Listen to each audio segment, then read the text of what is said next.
Why is anti-Semitism on the rise in Europe? This is Son of Freedom. Purpose of the study: to survey the indicators of rising anti-Semitism in Europe, to isolate the causes of anti-Semitism in Europe. Indicator: Jews are fleeing Europe. Here, the population of Jews in Europe over time. You can see that the number of Jews is shrinking.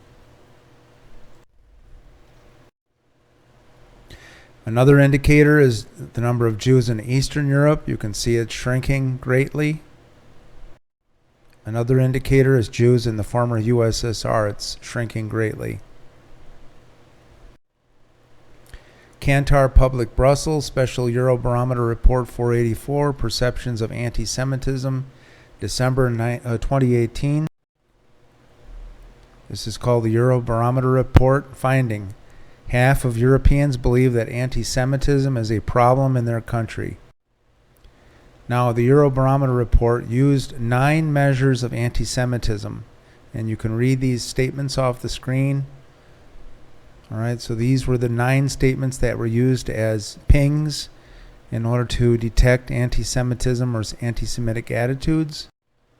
Methodology: the percentage of Europeans of a given country who observe each one of these phenomena that I had in the previous slide, and N was 27,643. So 27,643 were interviewed for a given country. The 9 percentages were averaged for an overall score. Then the European countries were ranked.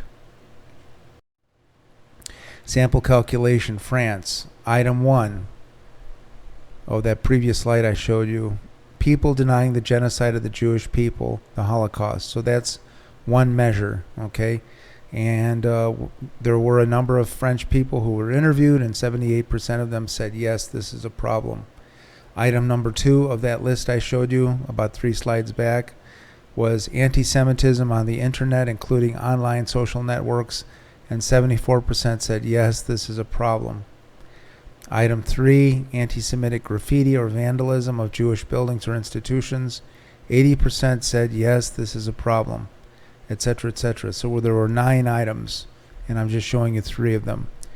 And then once you get scores for each of those 9 items, you average them, and France's overall score was 75%, which is the highest of all the EU countries. So that means that an average of 75% of French people reported that, on average, each of these 9 phenomena are a problem in my country. So the average of all of those 9 items came to 75% for France. Right? So here are some of the leading countries that exhibit anti-Semitism. So I said France was the highest at 75% average score on those 9 measures. And I'm saying in parentheses that the probable cause is the increase in Muslim percentage of the population. Sweden is 70, which is really high. You'd think Sweden would be Minnesota nice people, but not so anymore, not with the number of Muslims they have. Germany, 59% was the average measure of those 9 measures. Italy, 58%. Belgium, 54%. Netherlands, 51%. UK, 49%. And now Hungary doesn't have many Muslims, so it's more likely to be right-wing ideologues. Austria tends to have a lot of right-wing ideologues. Romania is in southeastern Europe, which is heavily Muslim, so I'm going to attribute that to Muslim population. Poland has very small percentage of Muslims. I think it's 0.1%. So it's more likely due to the right-wing people, and I don't even think it's left-wing people because they've been mostly cured from communism. The Czech Republic, 34%. Denmark, 34%. Greece, 31%. Croatia, 24%. Slovakia, 24%. Ireland, 21%. And Spain, 20%. And I attributed in Spain to leftists. Spain has a very small percentage of Muslims. Okay. Percentage who think all 9 manifestations are a problem in their country. France, 44%. Italy, 38%. Sweden, 35%. Belgium, 27%. and UK 26%. So these are the 5 European countries that have more than a quarter of the population saying that all 9 of those manifestations are a problem in their country. These 5 countries have large and growing Muslim populations, so I attribute this to the growing presence of Muslims. 37% of all Europeans polled said that 7 of the 9 manifestations of anti-Semitism are a problem in their country. Upward trends in anti-Semitism. This is an indicator for 2008 to 2018. Austria, the way they measured it, they called it anti-Semitic offenses committed by right-wing extremists. Italy called it anti-Semitic criminal conduct. Poland, anti-Semitic incidents. Romania, incidents pertaining. Sweden, crimes with an anti-Semitic motive. Poland does not have a large number of Muslims. Others do. So what I'm saying is that there was not a standard way of labeling anti-Semitic behavior. So we're taking the descriptor that is most descriptive of our object of interest, namely anti-Semitism or its expression.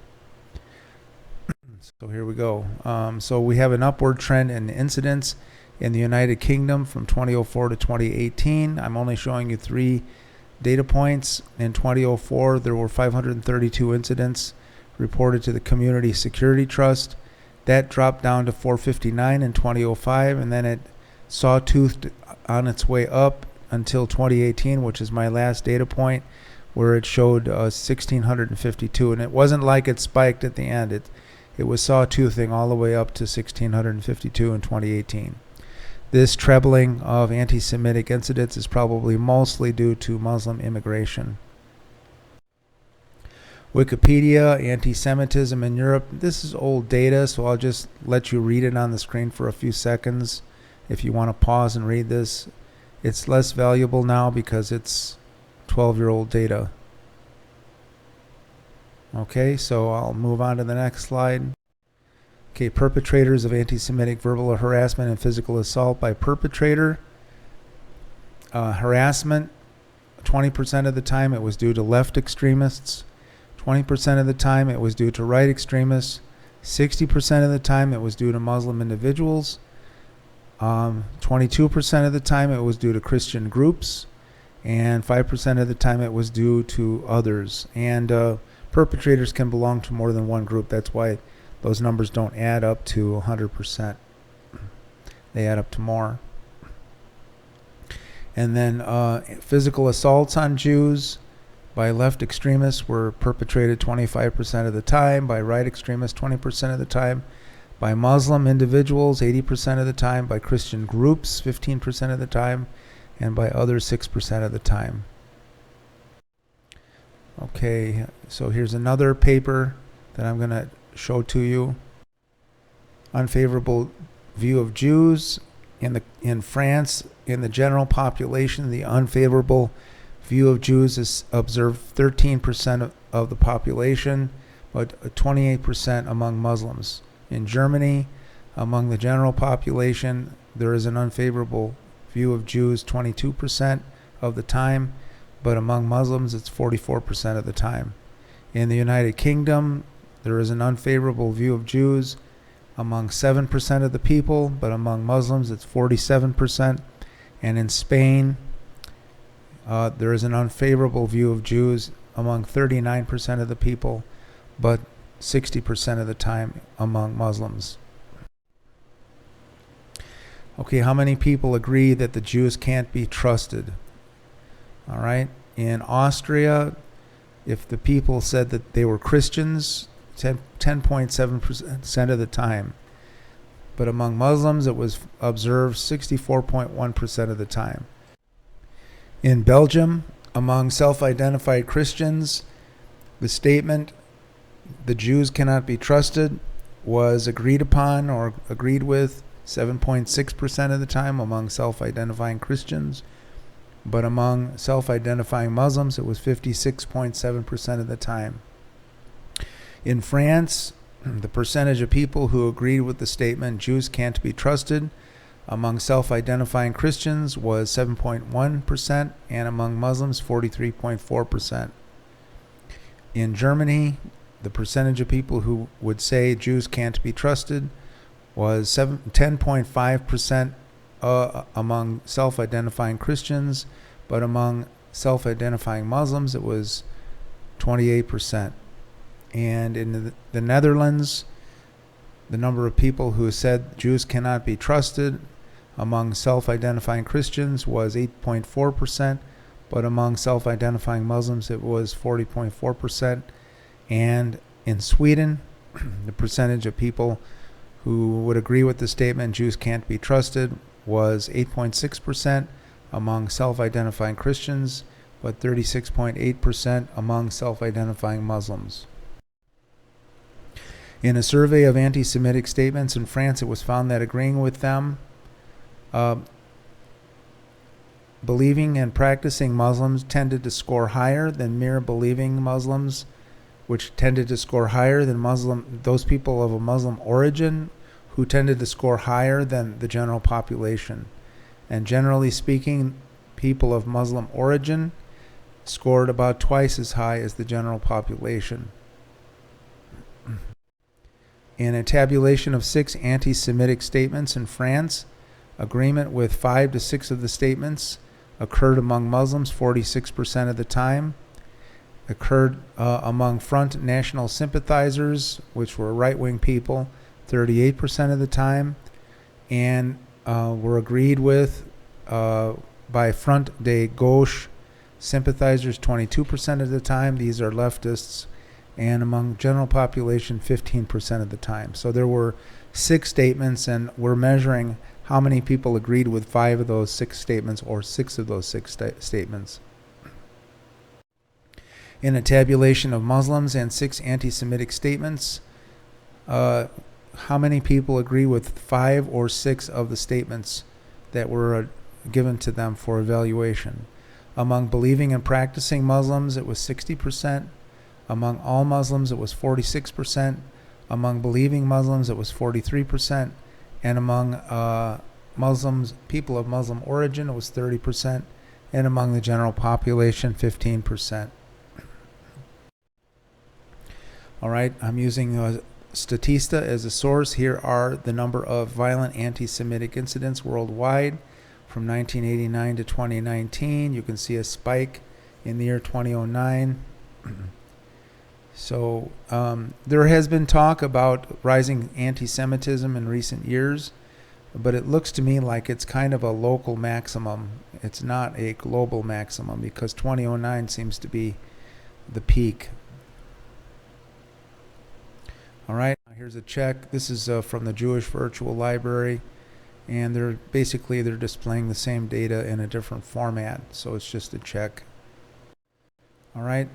Number of violent anti-Semitic attacks in selected countries in the year 2019. So this is good recent data. In the United Kingdom, it has a pretty high score among selected countries. United States. So the United Kingdom is going to have quite a higher rate of incidents of anti-Semitic incidents, because the UK is, I think, about 1/4 of the size, or 1/5 the size of the United States. And so you can see those on the screen. All right, source, European Union Agency for Fundamental Rights. Here's a tabulation of anti-Semitic. So AT stands for Austria, and DE stands for Germany. So you can see there are a lot of anti-Semitic incidents in Germany. DK, of course, is Denmark, and then EL is Greece. ES, I believe, is that ES is Spain, not Estonia. All right. Notice that you have a lot of incidents in the Netherlands.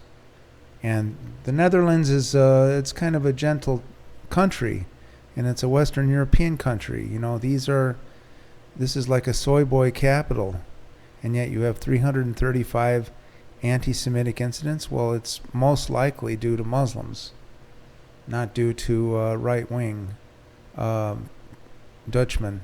It's not likely. Now in Poland, it's a different story because Poland has a very low number of Muslims. I think it's about 0.1%. So that 103 that you see on the screen is probably due to right-wing types. And then Sweden has an inordinately high number of anti-Semitic incidents. All right, so here's an article on pogroms. I just want you to be aware of this. It's in the Holocaust Encyclopedia. Okay, here are some anti-Semitic passages in the Quran, and it was very interesting to me. I read an article put out by the Center for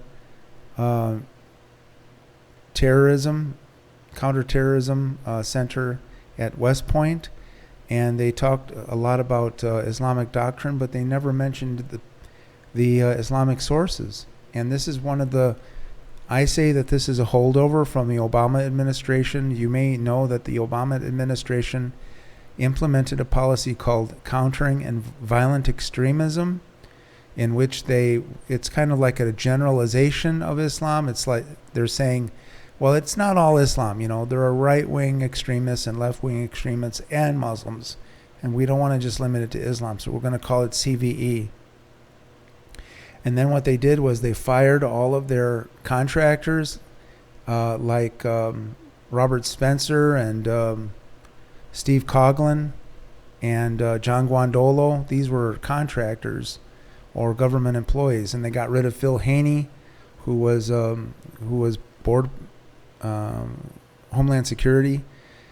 They got rid of all these truth tellers that were telling them, now look, you need to look more seriously at Islam. And they didn't want to hear it, so they got rid of them. And then what they did was they went and they scrubbed all of their official documents and removed all kinds of terminology that would point to jihad and to Islamic doctrine, and then reissued those documents sanitized. So I'm showing you this slide to reemphasize to you that the reason why Muslims are violent toward Jews is because their texts are violent toward Jews. That's why I'm showing this to you. And then, so here are passages in the Quran, and then Sahih Bukhari, one of the hadiths, 29:26, says here, Allah's apostle said, the hour will not be established. We're talking about the eschaton, the end of history, until you fight with the Jews, and a stone behind which a Jew will be hiding will say, O Muslim, there's a Jew hiding behind me, so kill him. So Islam is a deeply anti-Semitic ideology, so an influx of Muslims will tend to spike anti-Semitism wherever Muslims migrate. Okay, trends observed. There seems to be an excess and growing rate of anti-Semitism in Sweden, Netherlands, and the United Kingdom. These high numbers are probably due to Muslim anti-Semitism. Both Poland and Germany have exhibited historically high amounts of anti-Semitism. Poland's high numbers are probably due to right-wing racism, not due to Muslims. Germany's high numbers are probably due to a mixture of right-wing and Muslim aggression. Spain is exhibiting high amounts of anti-Semitism, but Spain does not have a high percentage of Muslims. Therefore, it is probably right or left anti-Semitism. France's high anti-Semitism is probably due to Muslims. Jews continue to emigrate out of Eastern Europe and the former USSR. This is probably due to long-standing European anti-Semitism, especially Central and Eastern Europe. However, Jewish immigration out of Southeastern Europe is more likely to be due to the high percentage of Muslims in those countries. In those countries in Southeastern Europe, because they're closer to the Arab world, they tend to take in a lot more immigrants who are Muslim in origin. Because Muslims generally score higher than the right or left in anti-Semitic attitudes, a continuing influx of Muslims into Western Europe will tend to drive up anti-Semitism and the fleeing of Jews from Western European cities.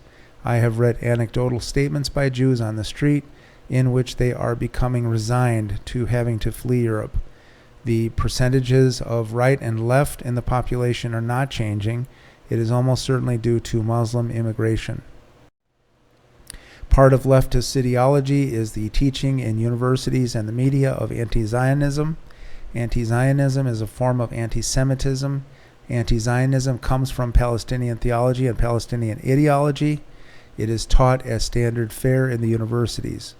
Some of the anti-Semitism comes from statements made during the Euro-Arab dialogue, which made the continued flow of oil dependent on the European community and later the EU abandoning support for Israel and isolating it. It is a plank of leftism to be pro-Palestinian and anti-Zionist. Arafat and the KGB were successful in removing the mantle of David from Israel and placing it on the weaker Palestinians. It was a propaganda coup. Ways to reduce anti-Semitism in Europe: repatriate all Muslims, as Denmark is beginning to do.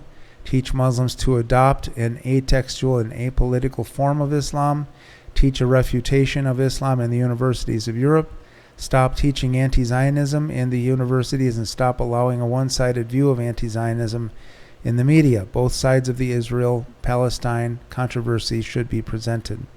Anti-Zionism is propaganda promoted by Arab and Palestinian actors, and as I said, anti-Zionism is a form of anti-Semitism. Anti-Zionism is a method for Arab actors and leftists to marginalize Israel.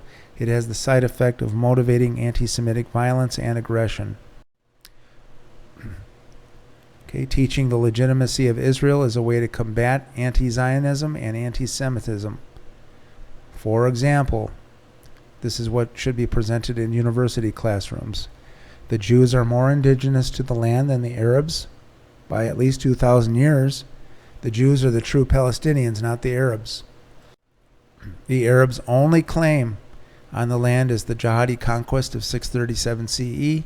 The night journey is just a legend to legitimize ownership of Jerusalem. I'm talking about the night journey that's contained in Ibn Ishaq, which is part of the Sirah, the biography of Muhammad. Israel is a true liberal democracy and safeguards human rights much better than Hamas or the Palestinian Authority. Neither the Palestinian Authority nor Hamas care for their people, nor have a true democracy. Both are embezzling aid money. Both suppress a true democracy. And as an example, which I'll treat in a future video, is the way that that Hamas and the Palestinian Authority mistreat and persecutes Christians, such that there is an exodus of Christians from the Palestinian Authority, or from the West Bank and from Gaza. The exodus of Christian Arabs from Gaza is nearly complete now, but there are still about 50,000 Arab Christians in the West Bank, but they do suffer discrimination and various kinds of persecution. It's subtle. The PA tries to hide it, and they try to deflect and blame it on Israel, but it's really being done by the Muslims of the West Bank and Gaza. Everywhere the Jews have been exiled to, they have suffered anti-Semitism, pogroms, for example, in Europe, or dimitude, for example, in the Arab countries, and exile, for example, in Spain, the United Kingdom, and the Arab countries. The world, including the Arab world, owed it to the Jews to let them return to Cisjordan to reestablish Israel.